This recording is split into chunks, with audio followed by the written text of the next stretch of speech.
বান্দা যতক্ষণ নামাজে থাকে ততক্ষণ আল্লাহর পক্ষ থেকে একটা রহমতের ফেরেশতা ওনার মাথায় ছায়া হয়ে থাকে।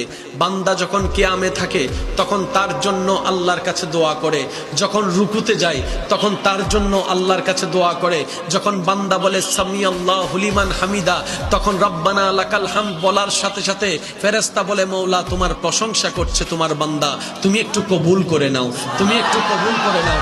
বান্দা যখন সুবহান রব্বিয়াল আযীম বলে তখন ফেরেশতা বলে মওলা তোমার প্রশংসা করছে, আমি শুনছি। সুবহান রব্বিয়াল আলা বলছে, ফেরেশতা বলে মওলা তোমার প্রশংসা করছে, আমি শুনছি। যখন বান্দা সিজদায় গিয়ে সুবহান রব্বিয়াল আলা বলে ফেরেশতা তার পক্ষ হয়ে রবের কাছে মাগফিরাত করে, ক্ষমা প্রার্থনা করে, ইস্তেগফার করে, ক্ষমা চাইতে থাকে। আল্লাহ তাআলা ওই ফেরেশতার দোয়ার বদলতে ওই নামাজির গুনাহকে মাফ করে দিতে থাকেন।